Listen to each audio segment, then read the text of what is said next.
Om Swastiastu. Salam sejahtera bagi kita semua. Halo teman-teman, perkenalkan kami dari kelompok 3 silabus 6 Manajemen Perubahan dengan dosen pengampu mata kuliah Imade Satya Utami SEMM Universitas Mahasaraswati Denpasar.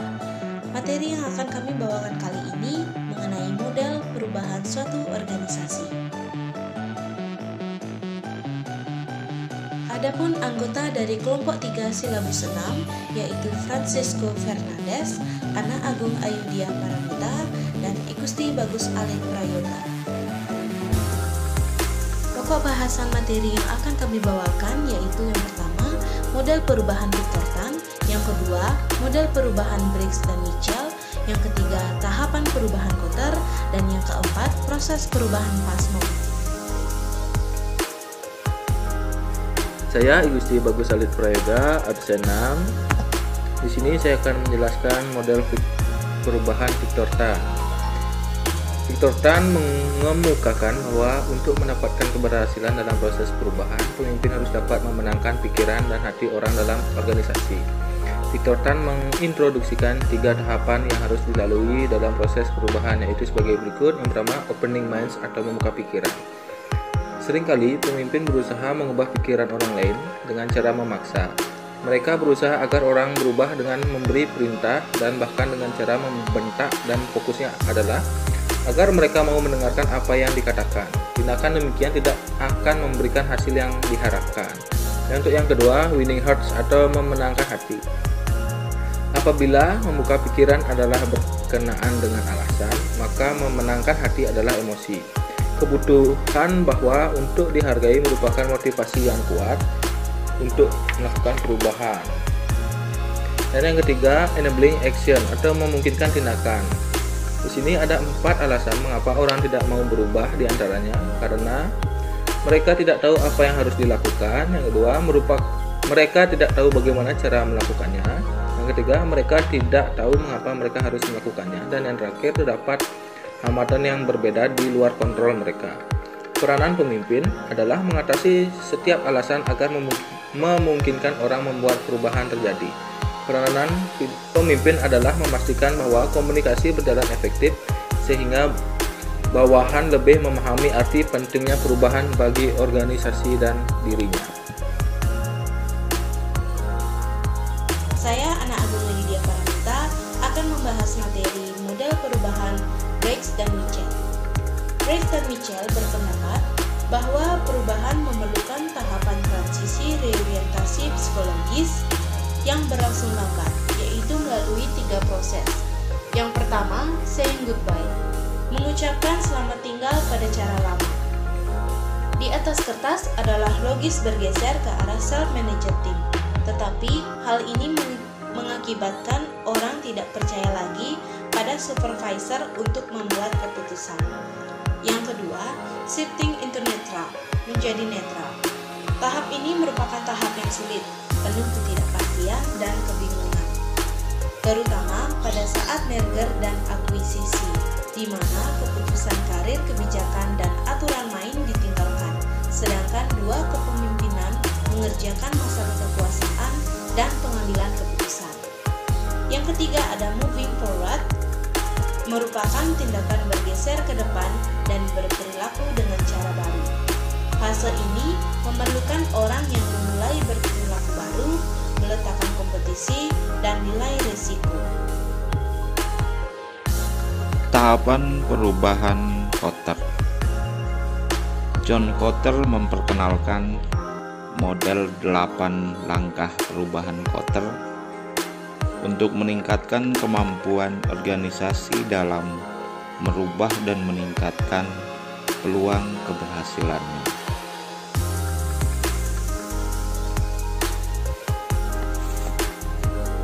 Tahapan perubahan Kotter terdiri dari 3 fase. Fase pertama, ciptakan iklim perubahan. Fase kedua, melibatkan seluruh organisasi, dan fase terakhir, implementasi dan pertahankan perubahan. Nah, di masing-masing fase terdiri dari beberapa tahap.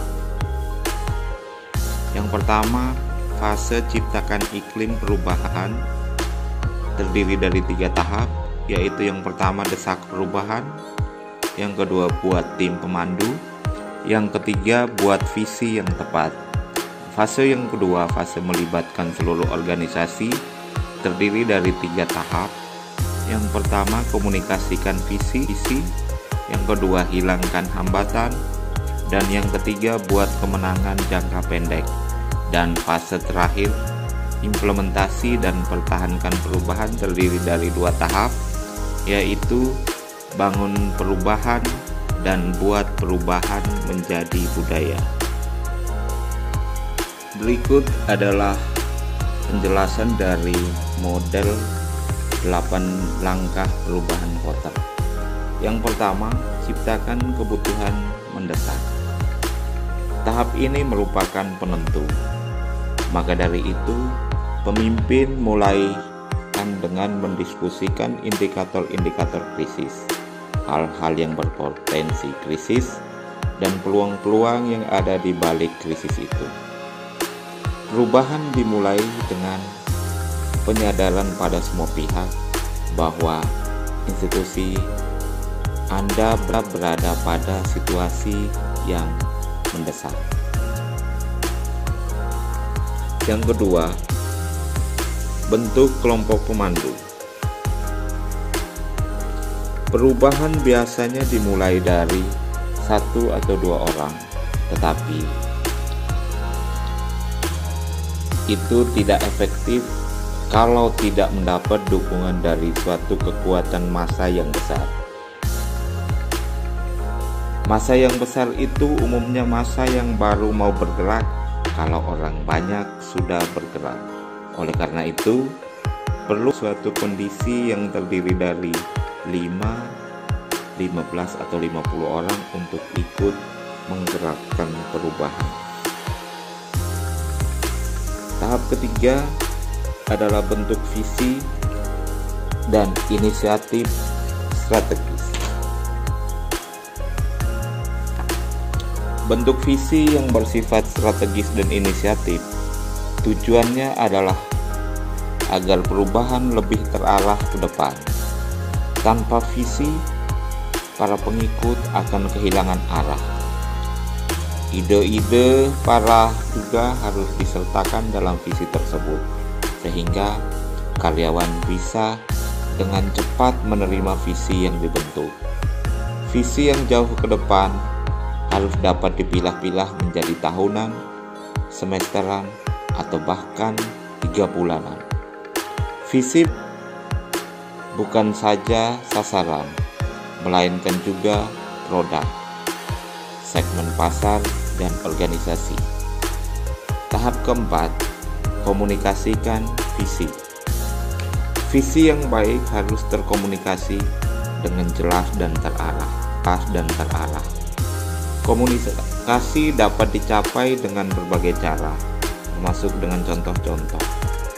Mengubah perilaku umumnya hanya bisa dilakukan melalui contoh konkret dengan nilai-nilai yang disepakati bersama. Tujuannya adalah untuk membentuk dukungan antar karyawan sehingga visi bisa diimplementasikan dalam lingkungan organisasi. Tahap yang kelima adalah hilangkan hambatan. Pemimpin harus berani memunculkan tindakan agar semua orang dapat bertindak untuk mencapai visi. Caranya bukan sekedar memberikan sumber daya yang dapat dialokasikan untuk mereka, melainkan juga menyingkirkan semua hambatan yang ada agar organisasi mampu bergerak cepat. Terobosan-terobosan kreatif dari karyawan dapat didengar dan digabung dan diimplementasikan dalam proses perubahan. Dengan demikian dapat menghilangkan hambatan dari dalam organisasi sendiri. Tahap keenam, ciptakan kemenangan jangka pendek. Perubahan pada umumnya tidak dapat dicapai dalam tempo yang singkat. Oleh karena itu, tidak jarang ditemui perubahan yang karena jangkauan pandangan yang dituntut terlalu jauh, sehingga banyak orang yang keletihan, hilang arah, dan tercecer di tempat-tempat tertentu. Jarak yang jauh ini tentu dapat melemahkan semangat tim. Oleh karena itu, perlu menciptakan kemenangan jangka pendek agar karyawan bersemangat dalam mencapai perubahan karena mereka merasa memiliki opini yang jelas tentang target perubahan yang harus dicapai. Dan yang tidak kalah penting adalah perlu merayakan keberhasilan tersebut bersama karyawan, sehingga karyawan termotivasi dan terus bersemangat mencapai tujuan. Tahap ketujuh adalah bangun perubahan. Pada hakikatnya perubahan adalah suatu proses yang terjadi secara perlahan namun tetap mencari perbaikan, terus memperbaharui sistem, struktur, kebijakan-kebijakan, prosedur hingga budaya organisasi, sehingga sesuai dengan visi dan tuntutan kebutuhan lingkungannya. Ibarat seorang yang mengayuh sepeda, kalau ia berhenti mengayuh sepeda, ia akan terjatuh. Supaya tidak terjatuh, maka ia harus terus mengayuh. Pemimpin hendaknya jangan mengumumkan kemenangan terlalu dini, agar para pengikut tidak cepat-cepat minta untuk beristirahat. Seperti tentara yang dipanggil pulang, sementara perang belum usai. Kalau mereka sudah kembali ke rumah, mereka pasti enggan kembali ke medan perang. Tahap terakhir adalah buat perubahan menjadi budaya. Ini adalah langkah terakhir dari metode perubahan Kotter. Perubahan tidak datang dengan sendirinya. Budaya organisasi apabila telah menjadi bagian dari inti organisasi. Tanpa perubahan budaya, maka organisasi akan tetap bekerja mengikuti tradisi. Dari 8 tahapan ini, bila satu saja tahapan itu terlewati, maka kita hanya akan menghasilkan apa yang disebut dengan istilah illusion of speed atau kecepatan maya, karena hanya dapat menghasilkan perubahan yang tidak sempurna. Subbahasan berikutnya adalah proses perubahan Passmore. Seperti model-model perubahan sebelumnya, Passmore juga mempunyai 8 tahapan dalam proses perubahan. Tahap pertama adalah tahap persiapan atau preparation. Tahap ini dimulai dengan mengumpulkan sejumlah pengetahuan tentang perlunya organisasi bersangkutan untuk segera melakukan perubahan. Dalam tahap ini juga mempersiapkan dan meyakinkan para stakeholders agar mau dan mendukung perubahan. Tahap kedua adalah tahap analisa kekuatan dan kelemahan. Setelah dilakukan persiapan matang, aktivitas selanjutnya adalah melakukan analisis kondisi internal dan eksternal terkait kekuatan dan kelemahan yang dimiliki oleh organisasi. Dalam tahap ini juga penting untuk menganalisis lingkungan khusus dan umum yang dapat mempengaruhi performance organisasi di masa mendatang. Tahap ketiga adalah tahap mendesain sub-organisasi baru. Perubahan secara umum bertujuan agar organisasi semakin adaptif terhadap perubahan. Guna mendukung tujuan tersebut, dilakukan sub-unit organisasi yang memiliki fleksibilitas dalam menghadapi perubahan lingkungan. Tahap keempat adalah tahap mendesain proyek.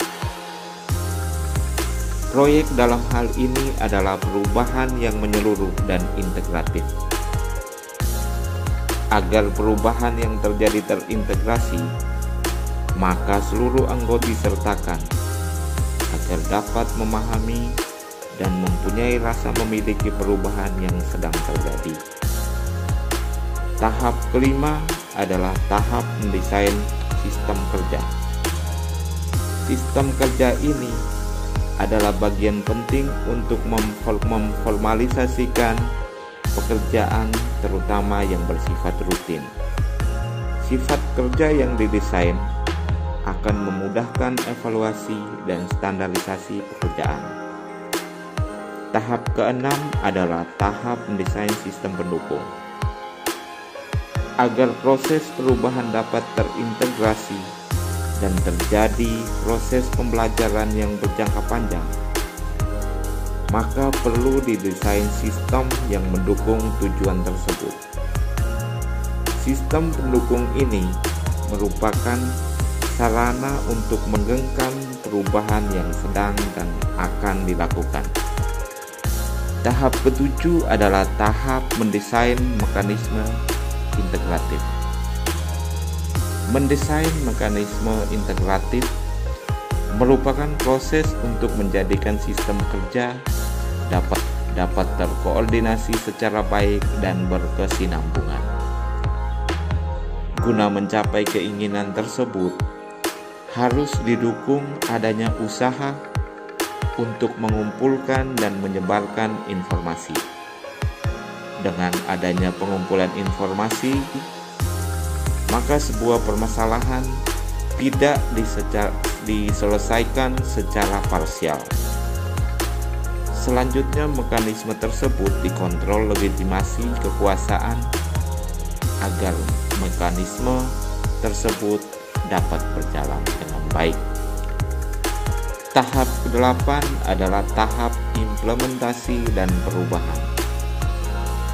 Tahap terakhir dari model perubahan PASMOR adalah tahap implementasi perubahan dengan didukung semua pihak dan dipimpin oleh decision maker organisasi itu sendiri.